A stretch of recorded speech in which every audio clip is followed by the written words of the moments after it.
Hey, what's up, guys? It's Corey, and today, after a long wait, I am finally bringing you the first episode of one of my favorite series to do on my channel, The Right Way to Play Call of Duty. Basically, this is a tip series on making you better, but it's making you better by showing you things on how I play, and me talking about how I play and why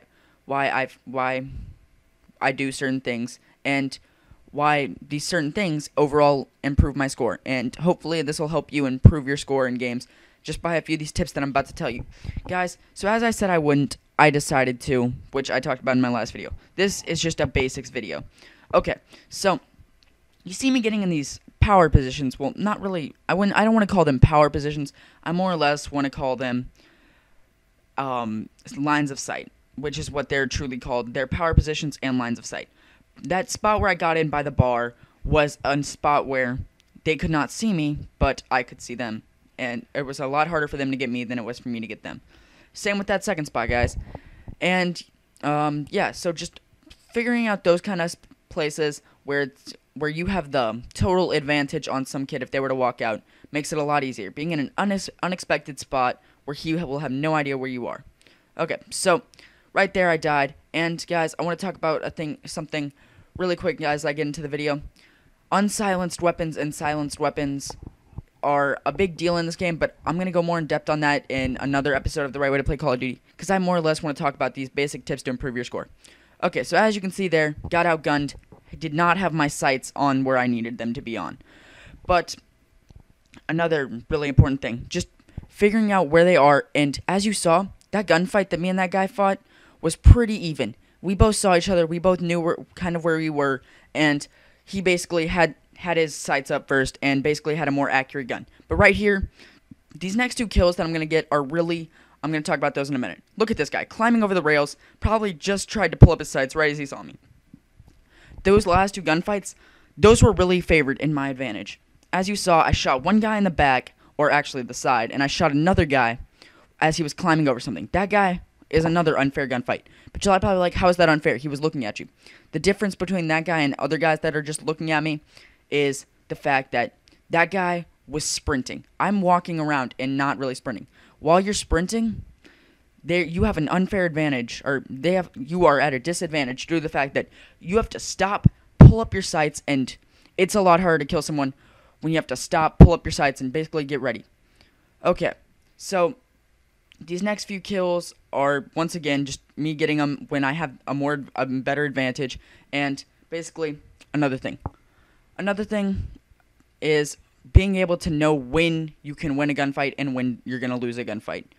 And by this, I mean figuring out when you know for a fact you're going to kill someone, and figuring out for a fact when you're not going to kill someone, and when you have to evade and kind of run away. Which is what I did when I was behind that crate. That might have been a while ago now, but that's just one of the things I think it needs to be said. I might have wanted to stay there and try to find that guy and get the kill just to make myself feel better, because I have a big advantage on that guy. He had a big advantage. He shot me first, and I still managed to pull off the kill and make him look like a bitch.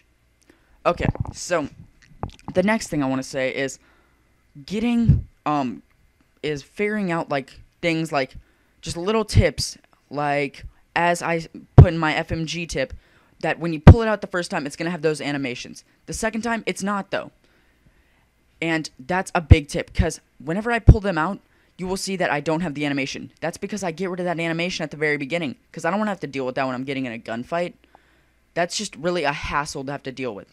So, that's a big tip. Figuring out how you can prevent those little animations. Maybe that might be double tapping Y, maybe that might be, pulling them out as you spawn, and then for the second time you pull them out, you won't have to.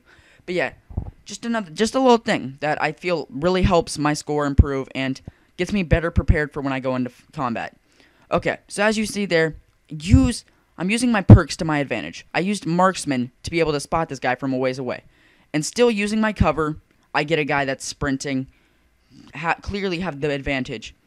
I'd say a really basic way is to get guys off guard. Not at the top, when you shoot at them, they are not going to be at the peak of their level. They're not going to be at the best possible moment and be able to just match you perfectly and both of you kill each other. Okay, another thing. Watch. I placed this claymore, and I think this is the part where I played really smart. My plan was pull out an unsilenced weapon, have the claymore down, And think about it. If you had seen that, wouldn't you have ran towards that guy and just been like, oh god, guy over there, instantly got to go get the kill? Well, that was a pretty smart move, I'm going to say, on my part. Because that guy had no idea that I was there. No one would have known what I was shooting at. They might have thought, oh my god, this guy's an idiot. I'm just going to go kill him. And they might have ran in, hit my claymore. The next tip I want to get into is what I just did there. How I shot that guy, and I knew he walked in. I ran around the corner, jumped, and got on the ground. Because everyone's going to be expecting me to just walk in. That guy was had a teammate in the corner watching the door. They were probably expecting me to just walk in and be an idiot and just die. But no, I ran, jumped around the corner, laid down, because a moving target, especially one that's jumping and like moving around, is really hard to get. It's really hard to get rather than a target that's just walking around being like, hey, look at me, I'm fucking walking, come shoot the shit out of me. It's a lot harder for someone to get that kind of target. But yeah, I just want to say that, and I feel that's a really important tip.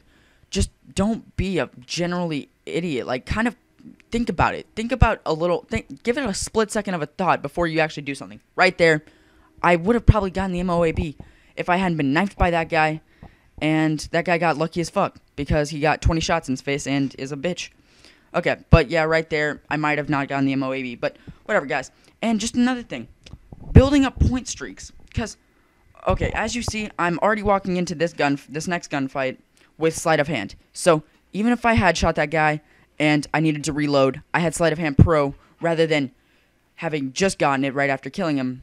But, you know, maybe it helps. Maybe just those little point streaks can help, because just capturing the objective, it helps your team win, and, you know, it makes you an overall better team player, and, you know, it gets you perks if you're using the specialist and puts you one towards your kill streak. You know, how bad is that? That's not really bad at all. Okay, now as you can see here, this is the main claymore spot I want to talk about. I ran, threw down the claymore, and go and kill and walked out. My plan with that claymore, you're probably like, what the hell were you even thinking?